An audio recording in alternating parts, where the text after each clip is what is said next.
Good morning. Once again, that today we are going to have our online discussion because today I have another meeting, so that's why I have to come to meet you this way. Talking about the what we are going to discuss together from now on for another 3 hours. I think that I have to report to you that according to our group line, I have received some messages from some of you, especially from Venerable Nandiya. He has answered the question from the week 1 that we studied together about the types of the languages and the dialects that spoken in this world, that we probably can divide the languages and the sub-languages into another 12 forms or so. And Venerable Nandiya has answered, give the definition or explain a description of some of the languages spoken, like patois, jargon, slang, and so on and so forth. So I would like to recommend all of you that try to contact Venerable Nandiya and get the definitions of what we have together, right? Okay, so this is the way that we have done before during our first week. And for the second week or the week 2 that you just listened from last Sunday, we have some assignments to try to get checked whether you are, understanding of what we are talking through online or not, about the morphemes and the types of morphemes, and the try to identify or find out what morpheme is or morphemes are from the language structure. And I have requested that you have to answer some of the questions that I set up, and I hope that today I will receive more of your answer. Please be understood that you can get the answer and just send to me either through our group line or through my emails that I have told you before. So if you finish those assignments, it means that you are quite understanding of what we are going to continue today. Otherwise, you have to check it, and if you have any further information about what you think that you know much more than we are requested from the assignments, you just let me know, okay?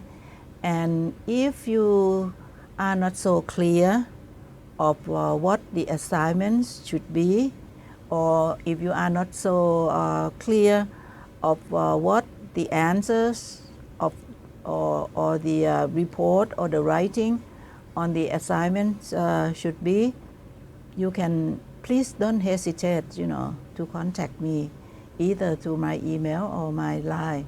That would be very possible, okay?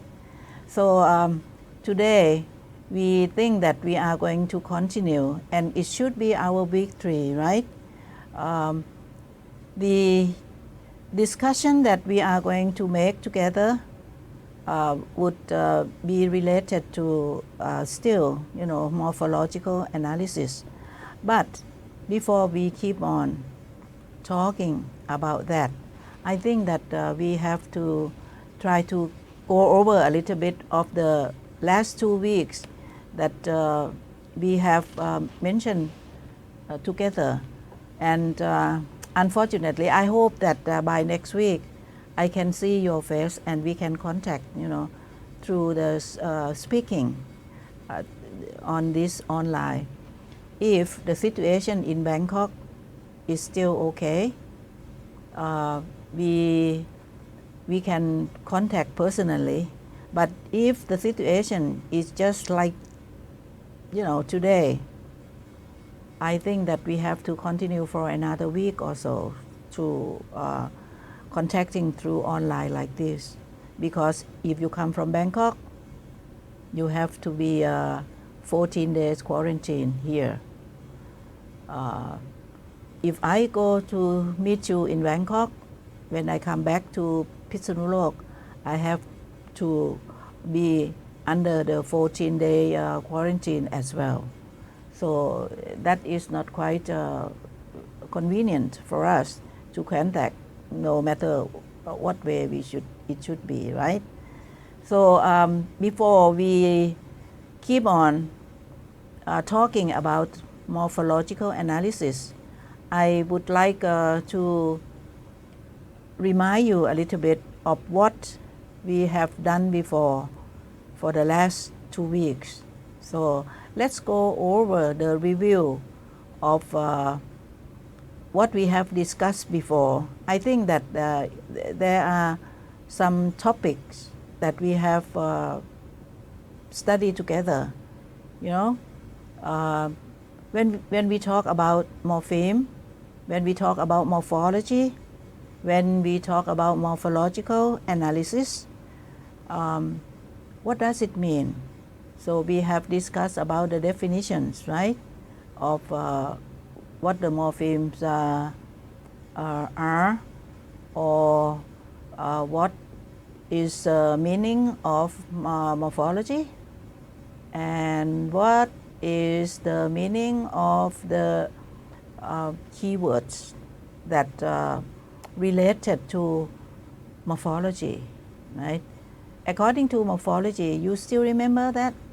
Morphology is the study of morphemes, okay?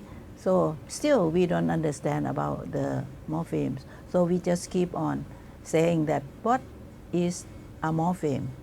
A morpheme, according to the definitions given by some linguists, that is the smallest unit. And it's a kind of meaningful unit that occur in each particular language, right? That is the general definition.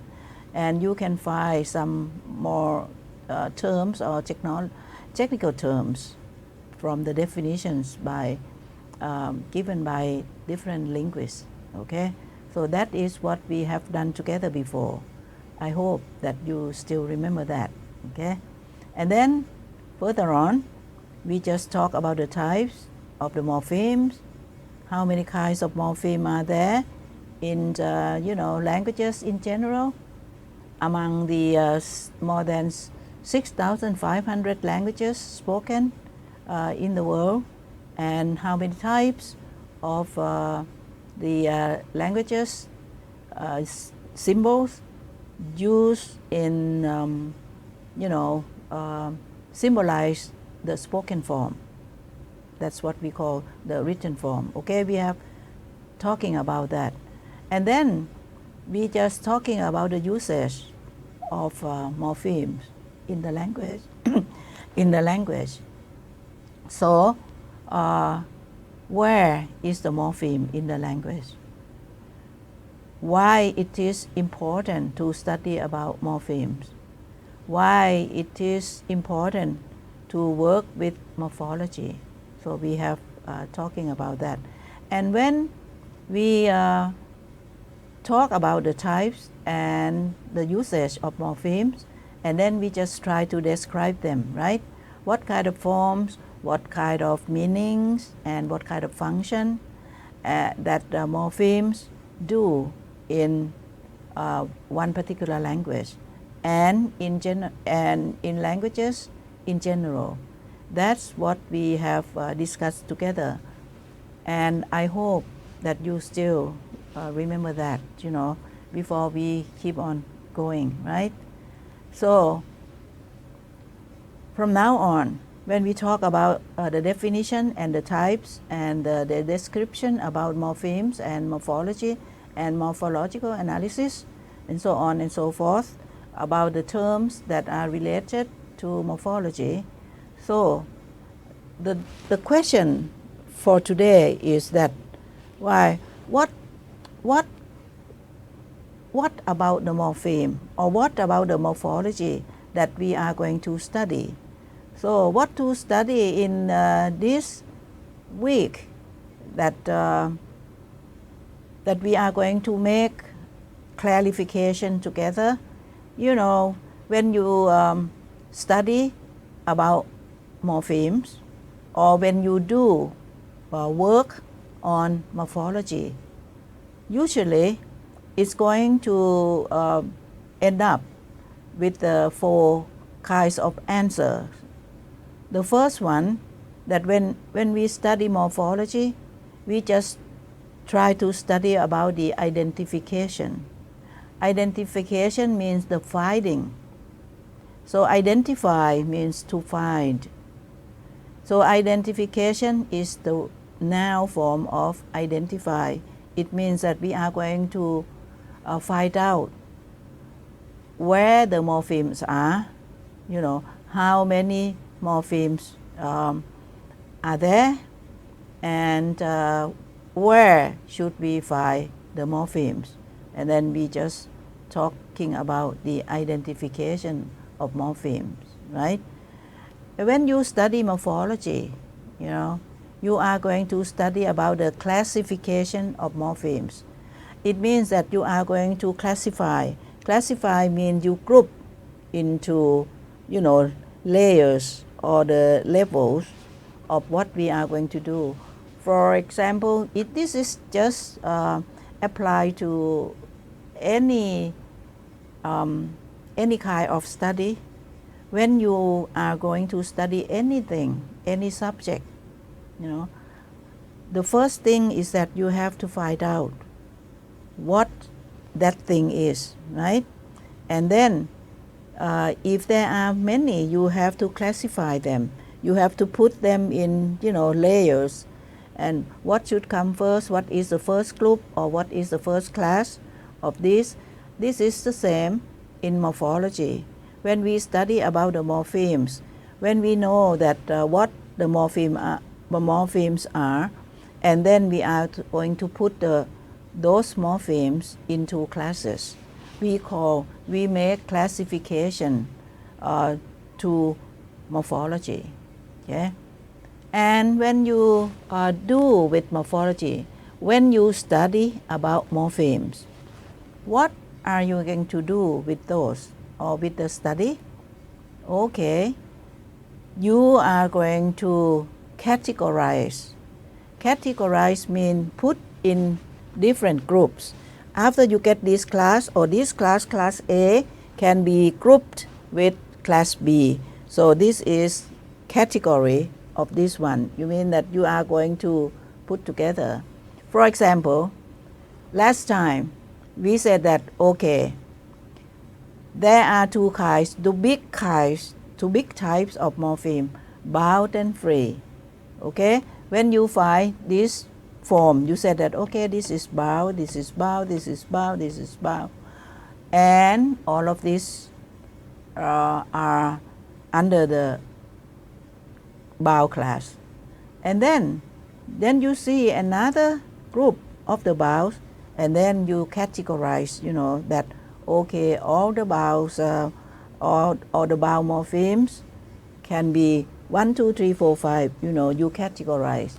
That is what we are going to do when you study about something, you know, not only morphology, but I mean that all kinds of subjects.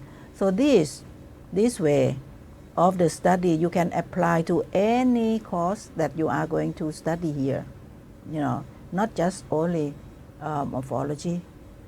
So, and when you categorize the morphemes, you are making categorization of morphemes, right?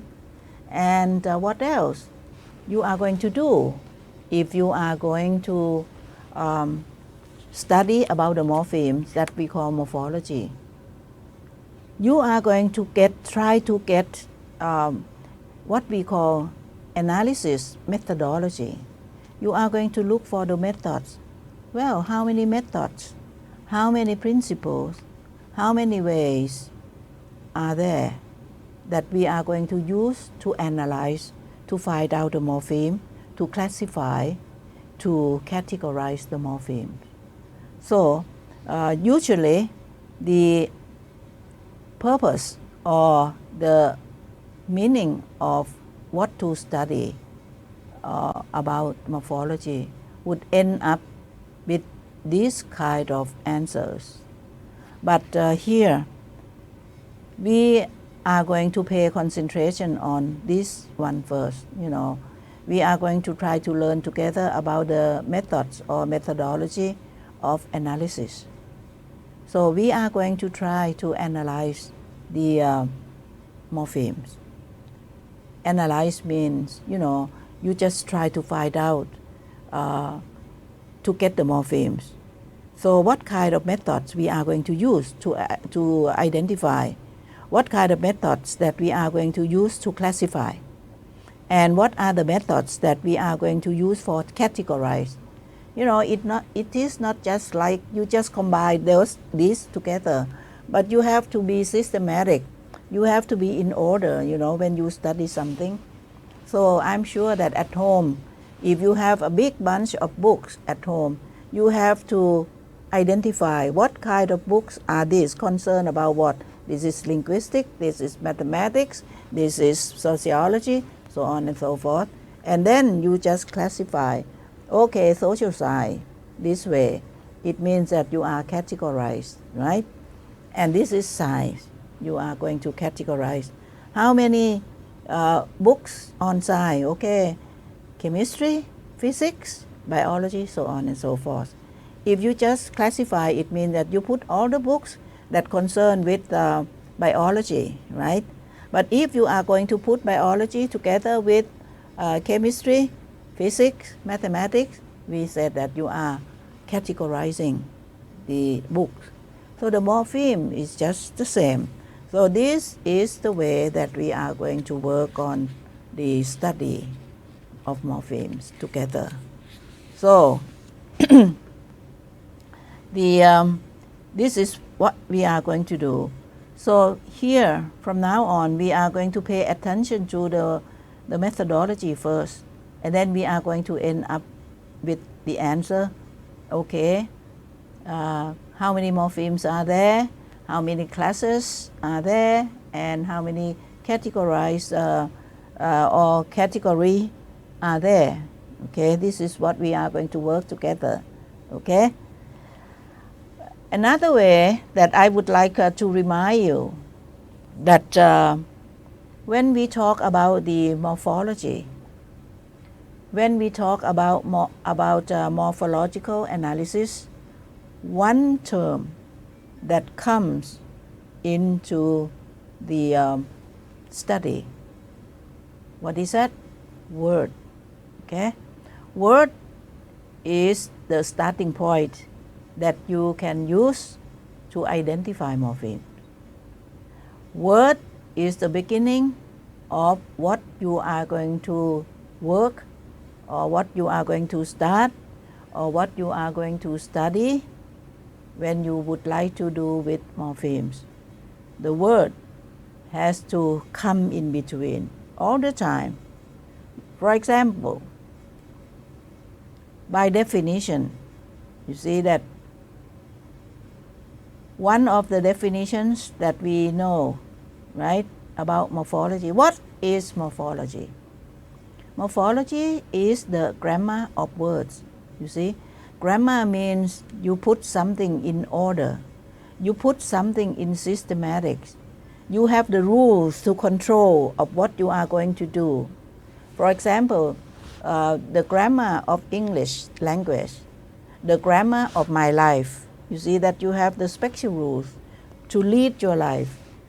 So if the grammar of society, that sometimes we call social grammar, it means that the order or the system or the arrangement that you are going to do with something, we call grammar. In the language, grammar is something that you are going to arrange, something that you are going to use to control, to get righteousness or correctness, right? So morphology, by definition, we know before, since the first week that we met, I just try to convince you that when we talk about morphology, it means we are going to talk about the grammar of words. It means that when you have the words, you have to study about morphemes, because you have to study about the grammar, that when we make words, you are going to have the rules to put in or to apply morphemes, right? The theory that we are going to study about morphemes, what does it mean by that? You know, you are going to find the word morphological theory. What is that? It means the theory to account for all existing words. See, when you talk about the theory of morphology, the term word comes again. So if we are going to study, if we are going to talk about the theory, the approach to get the morphemes, you have to get all the existing words. Existing means, you know, that you have at the present, you know, occurring. Or the theory to account for all potential words of a language. If you are not going to talk about all words, every words, you know, when we talk about the theory of morphemes, we are going to talk about the every word that exists in the language, or at least every potential words of a language. Potential means that something that might happen. So it means that maybe the words in the list not cover enough of what we are going to use it in speaking or communicating with the other people. Potential words, it means that sometimes you can create the new words. See, so this is cover everything. When we talk about morphological theory, we talk about the words. See, okay, another term that we use, the task or the work of morphology. What does it mean? When we work with the morphology, you know, it means the enumeration of the class. Enumeration means arrangement. When we talk about morphology, we talk about the arrangement of the class of possible words of a language.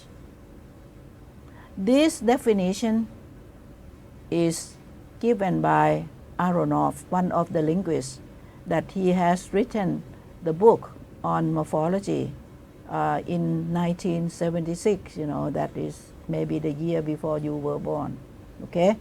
So look at that book from the library, or look at the book from the e-book in Google, and then look at the pages 17 to 18, and then you get the meaning of the task of morphology. Means the job of morphology means when you study morphemes, you have to study about the arrangement of the class of words. See, you see that all the time the relevancy of word and morpheme just occur when we talk about anything. When we talk about the word, okay, morpheme come. When you talk about morpheme, word comes. So this is very ordinary happening. This is what I'm going to call it. This is the relatedness or the relevancy of word and morpheme. Relevancy means relevant, something that are related together. Okay. So if we look for some more definition of morphology, Last time, remember that I have given you at least 2 or 3 kinds of definition of morphology, right? Okay. Another definition of morphology that you are very familiar with is morphology is the study of morphemes. You see, what is the meaning of morphemes? Morphemes are formed to build up words. See, we have this kind of explanation. We use morphemes to form or to build up or to create words. This is the way why we said that, okay, words are potential. It means that there is more chance to build up or to get the new words all the time. See? So when we talk about morphemes, why we use morpheme? What is the goodness of morpheme? What is the advantage of trying to study about the morphemes? What is good for getting morphemes? We have to study morphemes because morphemes are the units to form words, or they are used to build up words. Okay? You see, even this definition, the two words, morphemes and words, are related, connected to each other all the time. Okay? Even though when you talk about words, how can you form the words? Form means to build up, make it, to be heard or to be seen. See? The word formation, or when you form the words, they contain grammatical rules at morphological level. You see, that comes again, that word and morphemes are related. When we form a word or when we form words, we have to get the grammatical rules. What are the grammatical rules? The grammatical rules at morphological level. You have to go to the level of morphemes again. You see, this is the way that why we say that word and morphemes are related. Why words and morphemes are relevant. Okay? One of the examples that I'm going to show you, okay, when you are going to build up words, okay, morphemes come. Sometimes when you create words, we get the morphemes with the same meaning, but change the form. The morpheme change. This is what we call grammatical rule of morphological level. You see, sometimes when we build up the word, the morpheme just change the form. How? Look at this example in English. The plural morphemes in English, you see that when you see the written form, you have two forms that show the plural. One is that you can put S at the end of the word, make it plural, right? Or sometimes you write down ES at the end of the word to make it plural. So we can say that the change of morphemes or the form of the morpheme change when building up the words. Okay? For the written form, we have two forms of morphemes that change among putting at the end of the words. You see that we call this kind of morphemes that suffix morphemes, right? Suffix means the morpheme that occur at the end of the word, no matter that word is bound or free or not. Okay? And we have two kinds when we see. But actually, you know, we have three forms of spoken. Okay. In English, spoken means when you heard. When you heard it, you can tell what kind of pronunciation you are going to make. If you are going to speak English correctly, if you are going to pronounce this word, C-A-T-S, you have to pronounce it as cats. If you are going to make the plural form of B-A-R, bar, and you put S, but you have to pronounce as bars. There are many bars in Bangkok. The bars are prohibited to enter during the COVID-19, for example. Okay?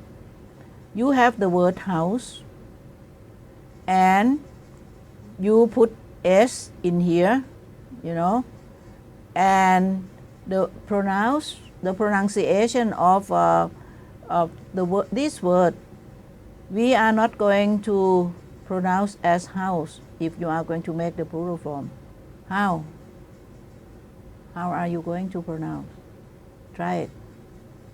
Houses, right? So it means that we have three forms of the sound. See?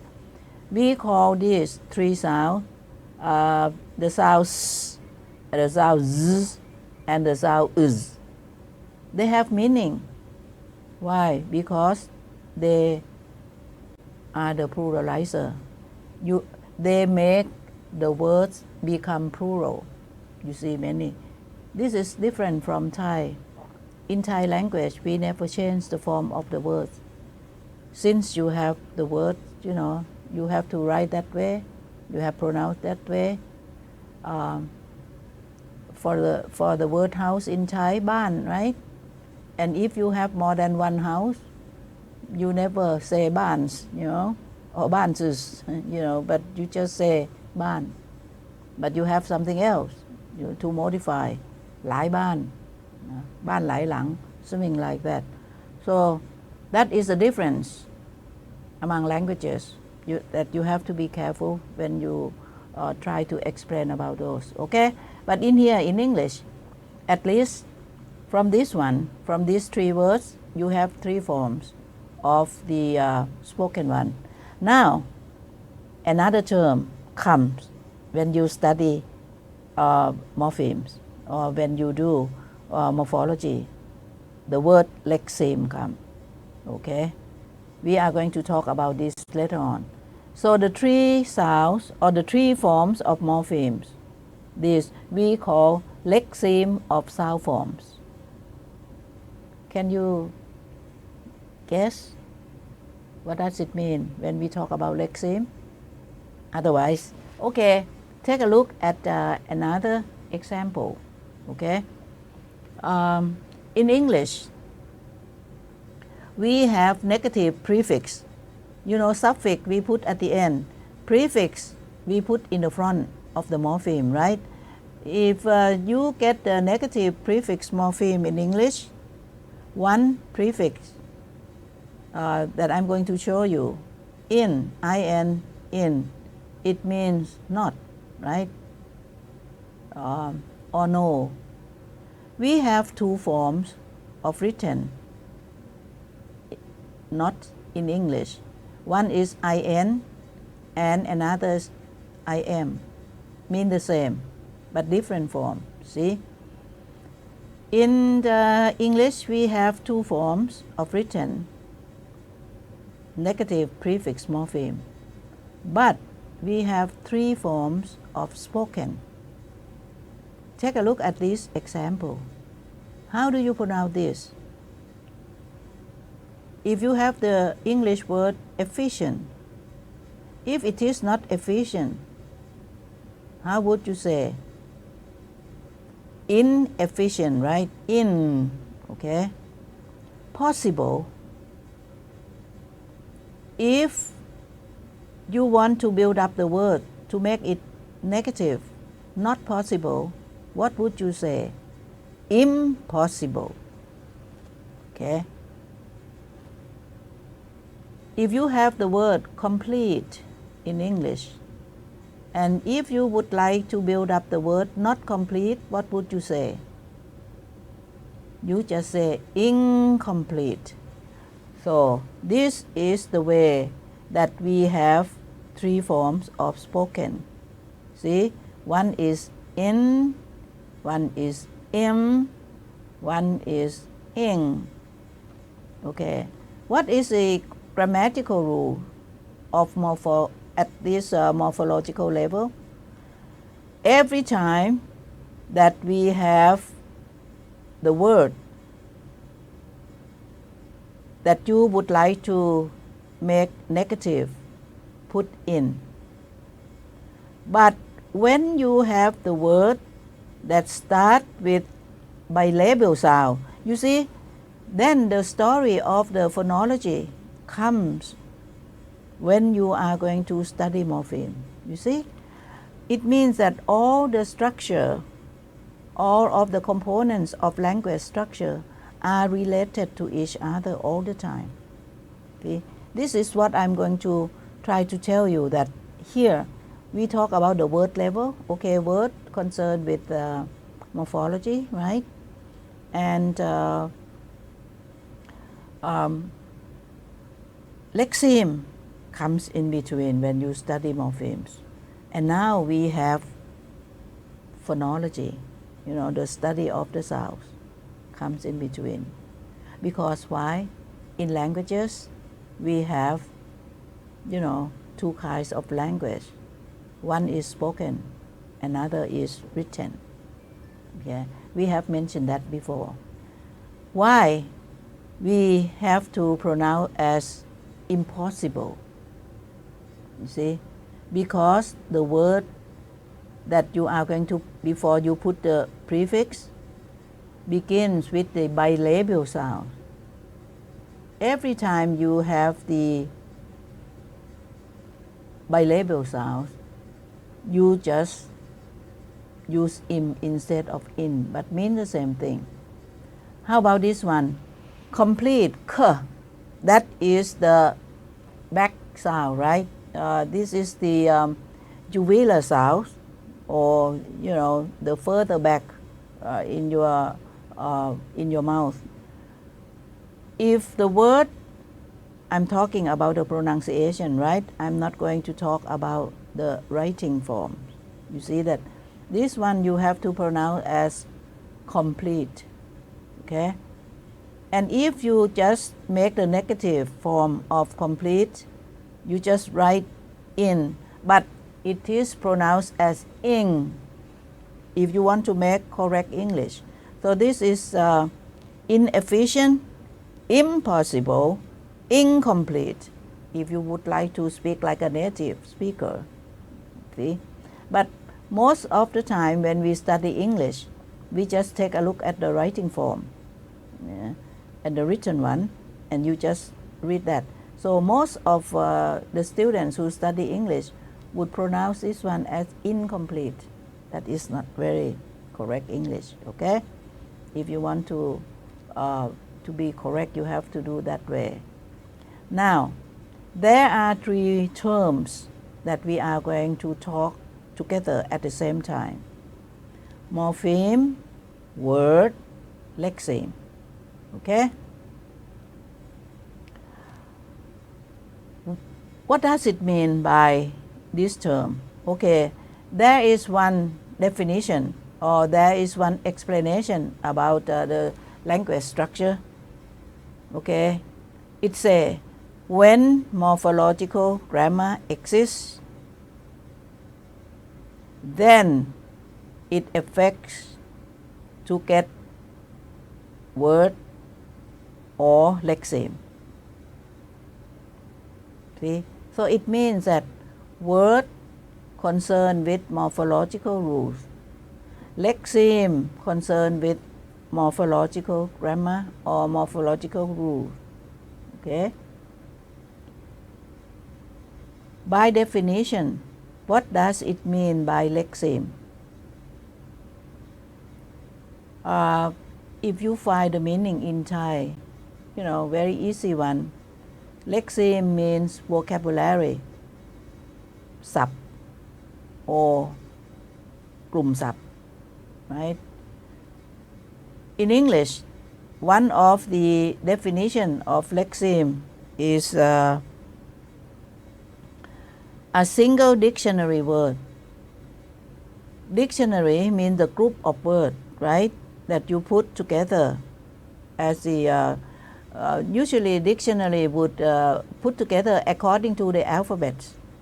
So if you are going to get the dictionary, the group of words, you will begin with A, right, first, and then end with Z, Z. That's a dictionary. So the dictionary word, it means that the words that are grouped together and explained together at one time. For example, in a dictionary word like talk, you are going to take all the forms that concern with talk. So you have talk, talked, talking, talks. These 4 forms are related to talk. Okay? We call these 4 forms that it is a single dictionary word. It is the group of the word that has the same kind or originated from one word, talk, right? Okay. So lexeme, it means that you can have more than one word, but the same meaning with different shape. You see that this is verb, right, talk. This is past tense, right, of talk. And you see morpheme come, you have the past ending here, talking,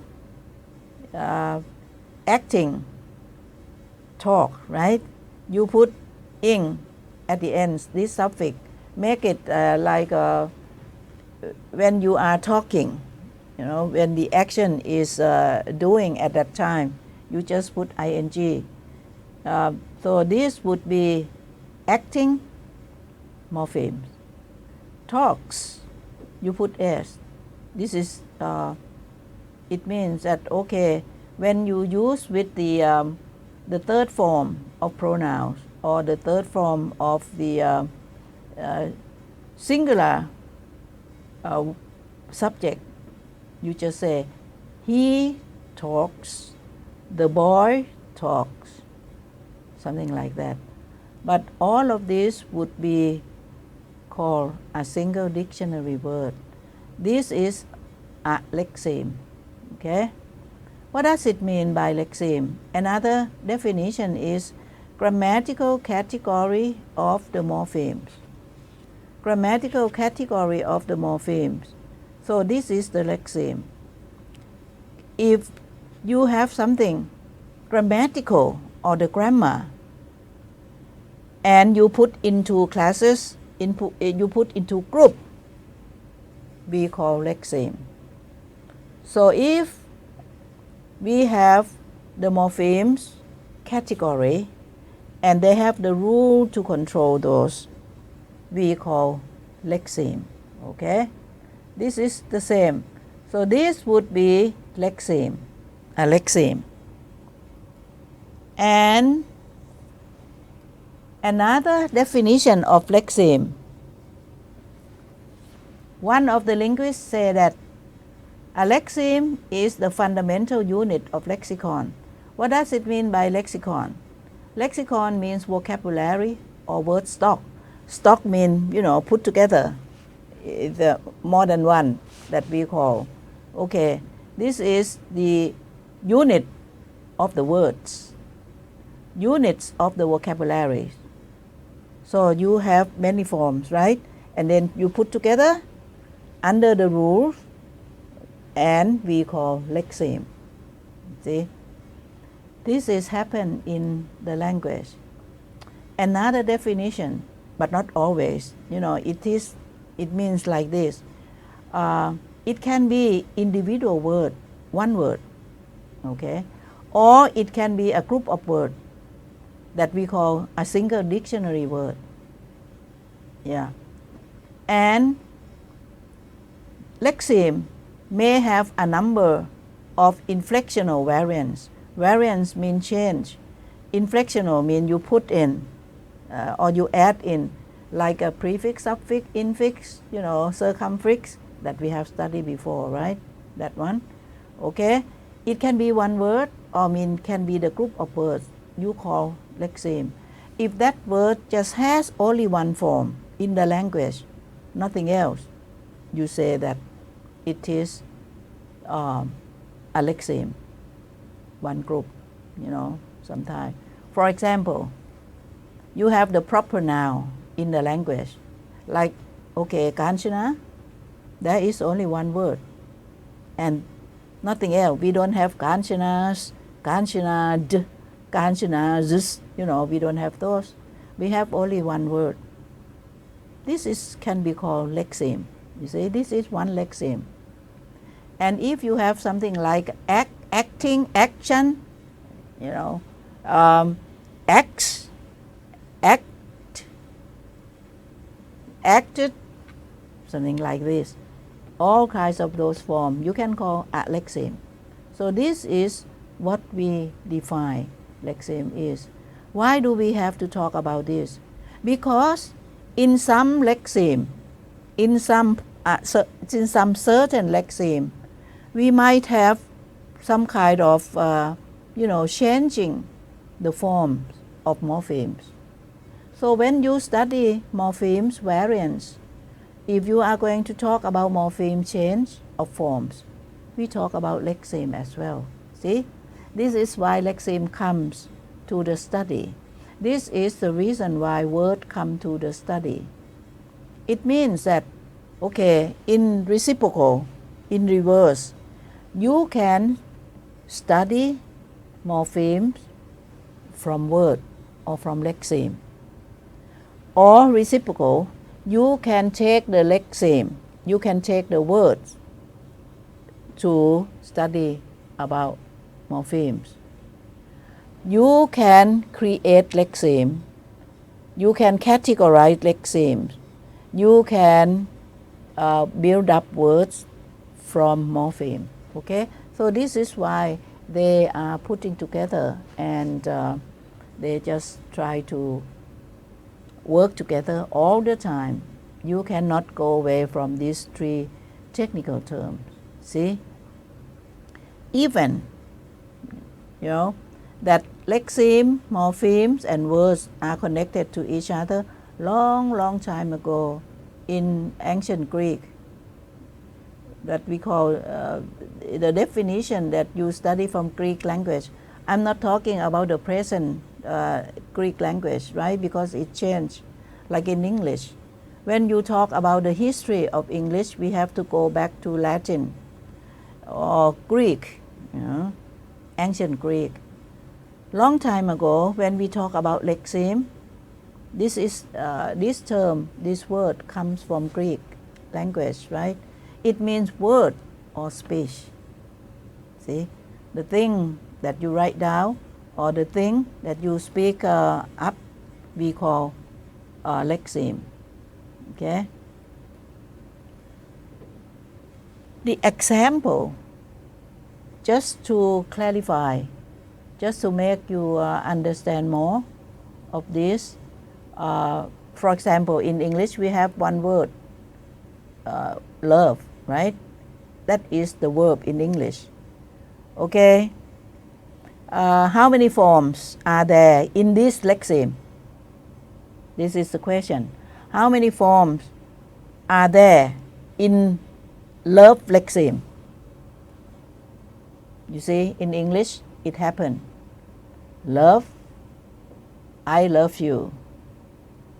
Loves, he loves me. Loved, we loved them. loving. He is in loving mood. Or I say that I'm loving this thing. You see, you can use. So this kind of 4 forms is lexeme. You see the difference? We have 4 different words. They can put together because they have the same meaning.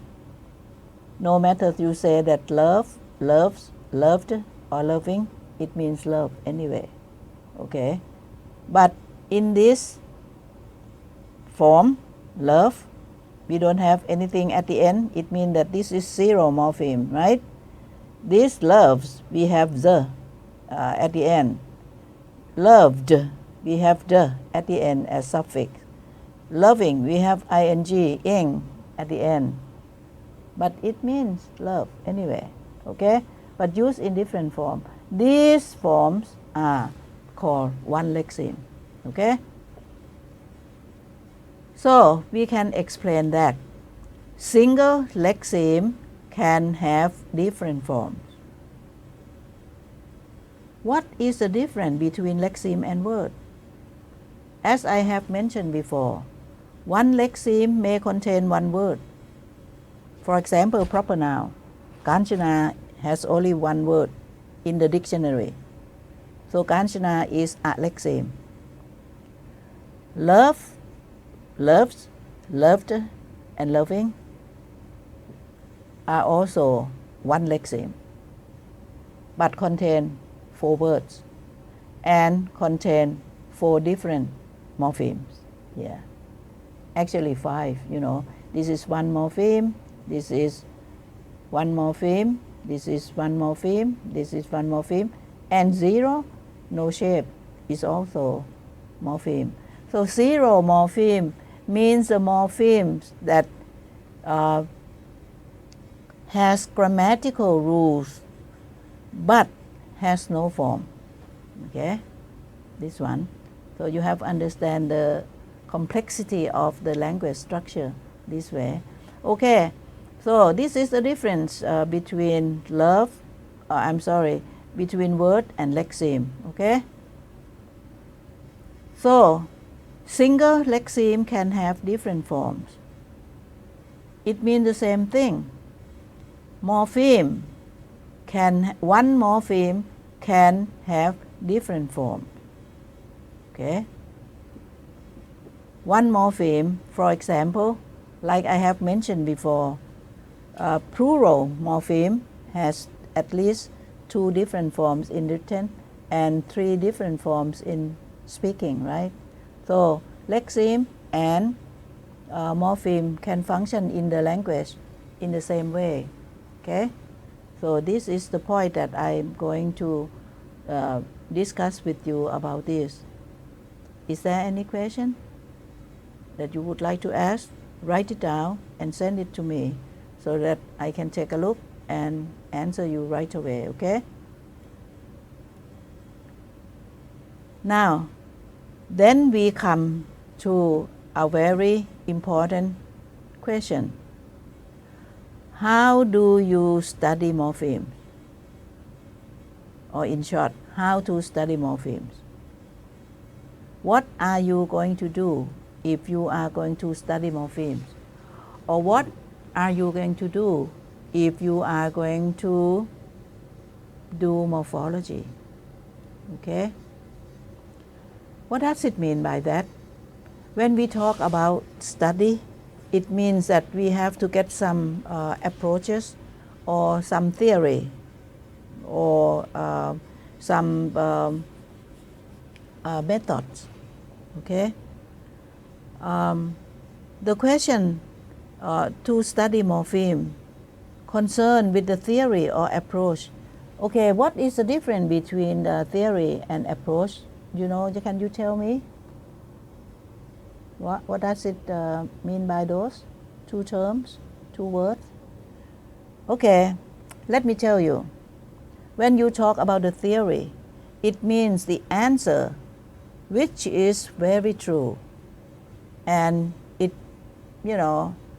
it just accepted by everybody that it is correct, and it rather consistent at that time. The theory of my life, it means I'm going to lead my life this way. For example, for Venerable, the theory of my life is to serve Buddhism, for example, okay? So it means that this is the theory or the method that you are going to run your life, okay? Linguistic theory, it means the acceptable, the well accepted approach by everybody and no change. For example, one of the linguistic theory is that the correct definition of morpheme is the smallest meaningful unit of the language. So nobody is going to reject, nobody is going to be against this one. That is we call theory. Approach, it means some kind of ideas, some kind of methods, some kind of theory, not a consistent one that you use to explain or to analyze something. So this is the reason why I use approaches because, you know, when we talk about the language, remember that the first time that I tell you, I said that language is changeable because it represents your somebody's thoughts. Your ideas always changes. You cannot have the same idea all the time. When you see something different, you know, you just change. So this is why we say that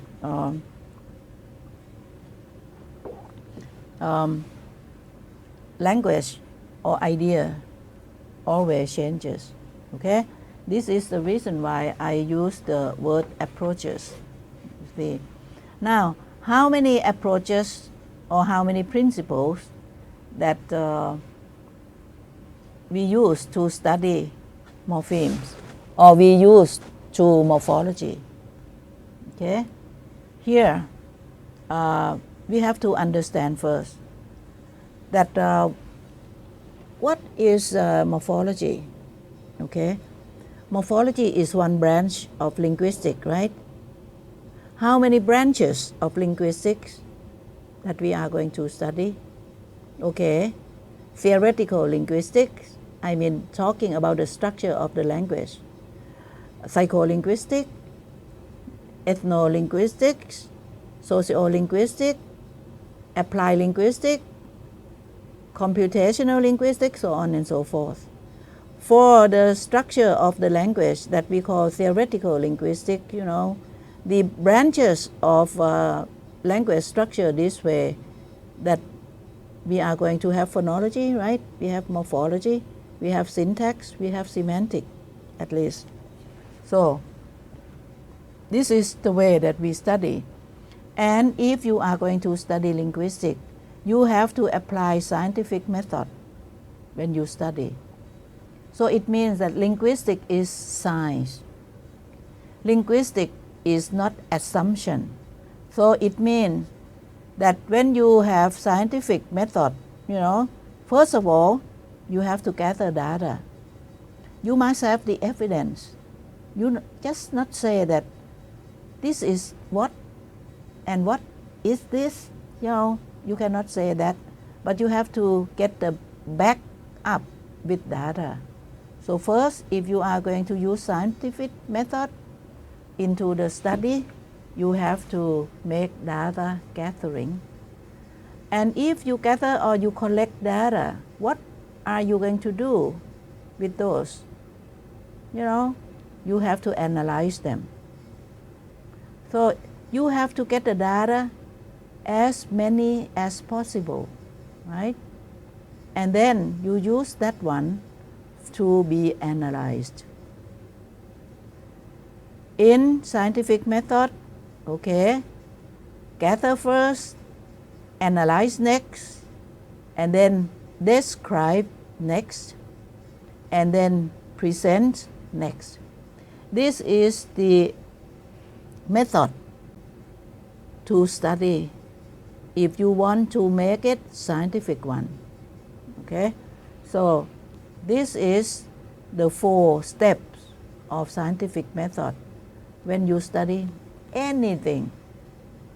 If you are going to study the what we call the story of one person.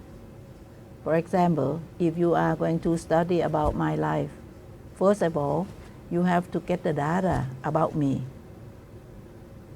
And then you are going to analyze. I'm good or bad, what kind of person am I? Hot temper, or just I'm cool all the time, something like that.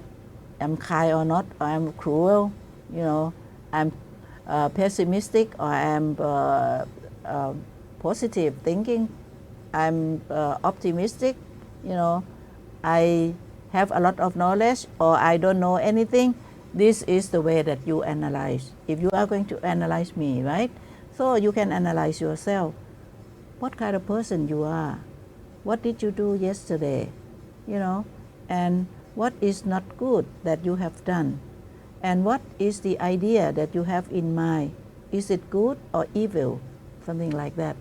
In Buddhism, we said that, okay, scientific method means that you just use investigation or vimamsa in Pali, right? This is the way. So the scientific method to study in Buddhism, there is more than that, not only the step of vimamsa, not only the step of investigation, because when you integrate something, first of all, you have to gather the data about that thing. So that is scientific way. But the Buddha had mentioned more than that. First of all, if you are going to study something, you have to be satisfied to study. We call chanda. You love to study, okay? And then next, you have to try and try and try. You shouldn't give up. You have to keep on.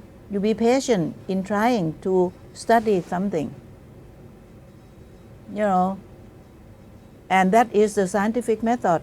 Because if you try, you never give up. You just keep patient. You just keep on and on. You will get success in your life. That is the scientific way. That is effort or viriya. And if you are going to study something, scientific method, if you are going to gather data, you have to concentrate on that. Don't change your mind. So it means that if you work on something, you get the data, you have to be sure that you get enough information, you get enough raw data, you get as many as figures or informations, as many as possible, so that you will be success. It means that you have to be concentrated on doing something that we call, you have to put your mind in that. In Pali it is citta, right? And of course, and then you have to start working. You have to start acting.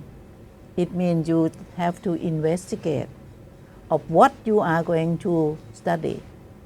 For example, if you would like to study this course, you have to know. You have to try to find out, gathering what is the content of this course. What topics that we are going to talk about this? How can we learn together? How can we be success? How can we get understanding out of this? This kind of thing is a kind of scientific method that the Buddha had suggested, has explained more than 2,500 years ago. And we never care about that. You just follow what the Western people just tell you. You just believe in scientific method I follow data gathering, analysis, description, and presentation. But as the step of investigate, that is one of the points among the big four things that we have to try to put in our mind, So this is the way. Okay, anyway, now if the scientific method for the study has to follow this kind of step, first, very easy for you, right? Because the most difficult thing when you study something is you have to love to study. You have to be satisfied of what you are going to study. For example, now you are listening to what I'm going to tell you, and then are you satisfied with what I'm going to tell you? Would you like to learn from me? Or now you just close your computer and do something else? Satisfaction or chanta in Thai Pali has to start. And then if you love something, if you are satisfied in doing something, the effort and the concentration would come. And then you would like to practice, you investigate by following these kind of 4 steps. This is what we call the before we just consider how we are going to study morphemes or how we are going to get morphology. How many ways can we study? You have to think that, okay, no matter what way or no matter what approaches that you are going to use or to apply when you study morphemes, you have to follow these at least 4 steps, okay? And talking about the data gathering, I have mentioned to you that, okay, when you gather something about the language, if you would like to study about morphemes, you have to gather from either word or lexeme, right? Remember that? First of all, if you go further than that, if you want to make your data bigger and bigger, as many as possible, so you just go to the syntax, the sentence level. And if you would like to get more than that, more data than that, you just go to discourse level or the speech level, in written form. This is what you can do. But here, we are going to start from the beginning first, okay? So when we talk about the approaches to morphology, I would recommend you 3 approaches. It means that when you are going to get morphemes, if you would like to study about morpheme, okay, one approach is called morpheme-based morphology. The study of morpheme from morphemes themselves. Okay, morpheme-based. Talking about what are the morphemes? How many morphemes are there in the language? This is very easy for someone who speaks that language himself.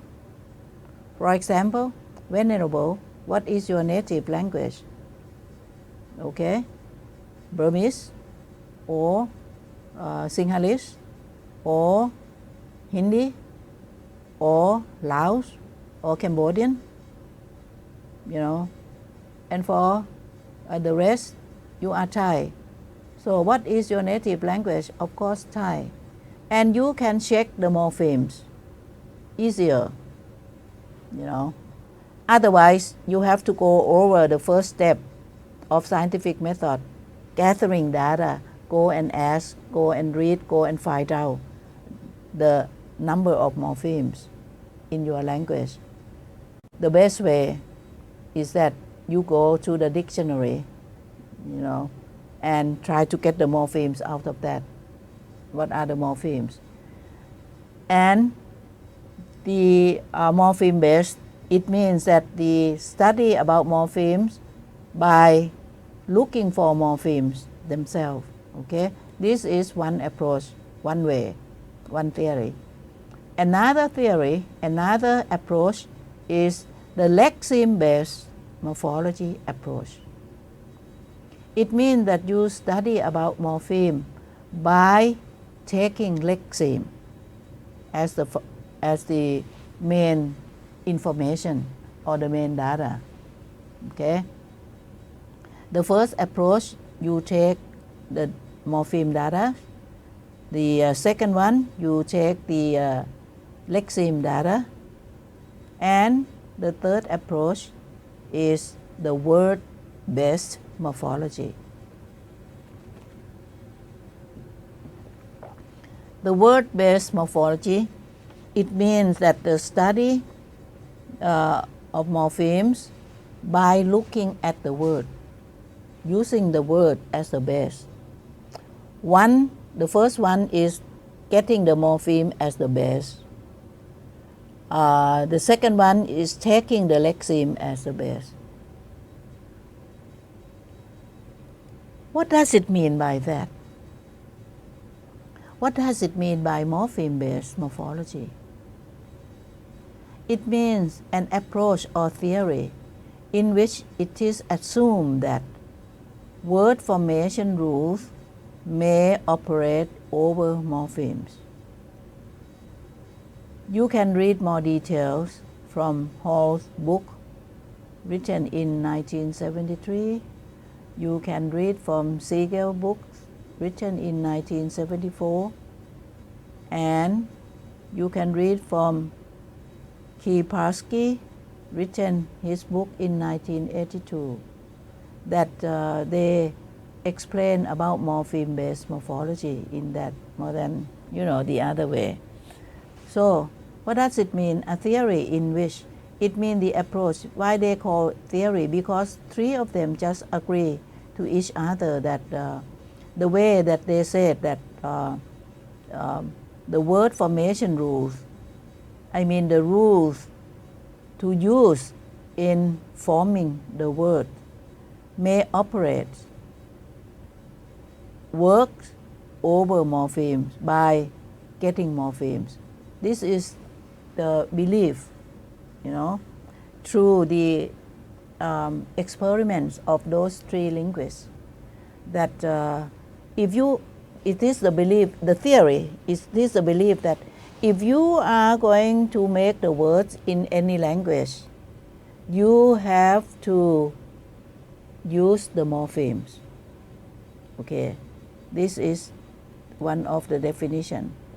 And another meaning or the definition, that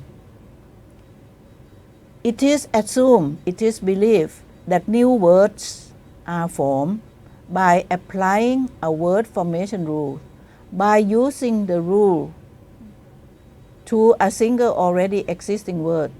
Using the rules, using the rules that you have something, if you are going to make the new words, it means you are going to add something or you change something to that word. So you have to get the rule to change. It doesn't mean that you can, you can change to anything or you just build up anything. It is not that free. You have to get the rules. And something that you add in, it means that you have to use the rules to build up that word, to make it new. It means that the word itself, okay? So this is, for example, okay, in English, you have, as I have mentioned before, you have the word steam. Steam, in the water, just make it into the gas. It's the liquids that make it in the gas form, that coming from you steam something. Okay, in Thai it is ไอน้ำ right? and you have the word boat in English, okay? But when you put the form another new word to get the new meaning, you know, you put together as steamboat. So the steamboat, it doesn't mean that the word that, you know, have to steam all the time, but it's a special kind of word that you use the steam just to run the boat, okay? Though that is what we have discussed before. And another form of the word, like you have black, okay, the color, right? Bird is, you know, any kind of animals, flying animal. But when you put black bird together, it doesn't mean that you mean the bird that is black. Black bird together, it means the special kind of small bird, you know, that we call blackbird in English, something like that. So you see that when you study the morphemes, that you have to form by adding something. That is the rule. This is just we call. So steamboat, it means that you have two free form, right? Free morphemes put together. And blackbird, you have another two free forms put together. But sometimes the words like, okay, blackbird, when you put together, and then you have to make it more than one, you just say blackbirds or steamboats. I have seen a lot of steamboats running along the river, something like that, okay? So this is the way that we call morphology according to morpheme base. Talk about this. Either free morpheme or bound morpheme, either, you know, putting position of the morpheme anywhere. It depends on the rules that you put. For example, prefix you have to put in the front. Suffix you have to put at the end of the words. If you want to compound the word, you have to put the free and free in English. I'm talking about that. But in other languages, they might have the same, you know, this kind of idea, but have from different shape, different rules to control that, okay? This is the way. So when we talk about morpheme-based morphology, it means that the word forms analyzed as the arrangement of morphemes, okay? So this is the way that we are going to give the definition or explain about morpheme-based morphology. So if we talk about morpheme-based morphology, talk about the study of morphemes by discussing about the morpheme themselves, it means that we study about the smallest linguistic unit with a grammatical function, okay? Because morpheme we use in the language anyway. So it is not just independent to a language structure. We study it because we have to study, we have to find out what kind of, you know, rules they have, what kind of morphemes they have to what we call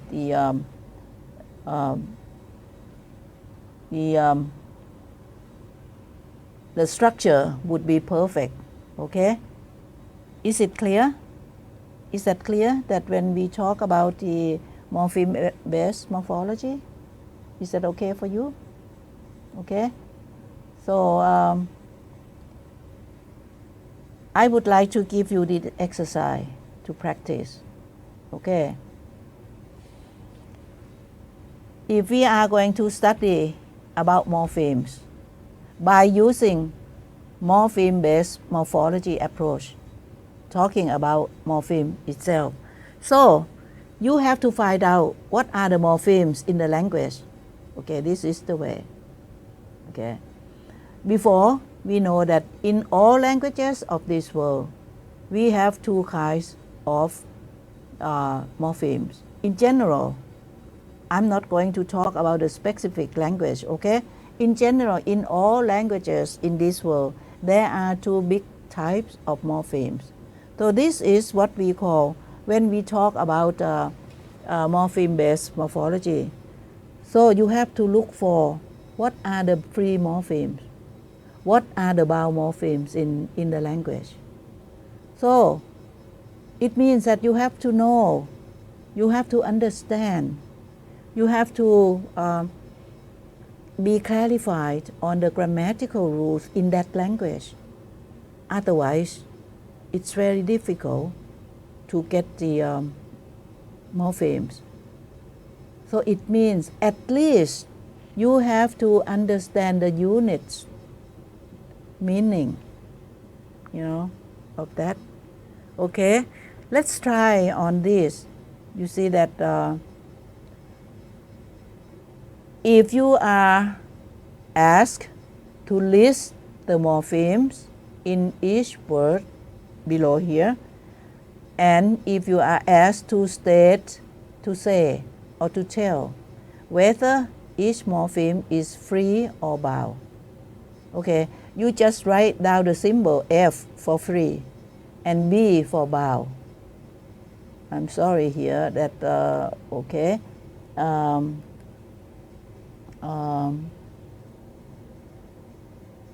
you have to put it bound, B-O-U-N-D-B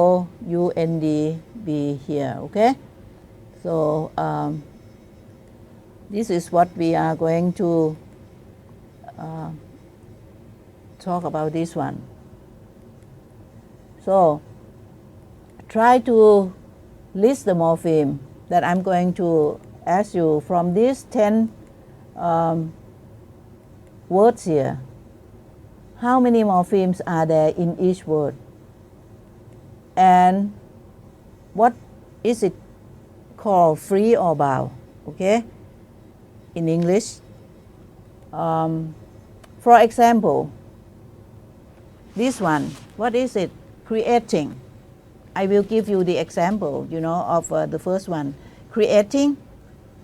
Is there any free? Is there any bound? How many morphemes are there here? So we have two, right? Create and ing. So you just split this one. See? Create. Is it free or bound? It is free, right?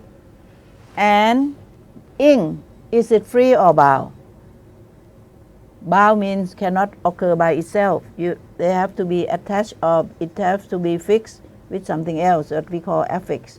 So in this English word, creating has two forms of the morphemes. One is free, create. You just write down F under here, and then you just split ing and as the bound, right? Because ing cannot occur by itself. It has to go with something else, but create can occur by itself, right?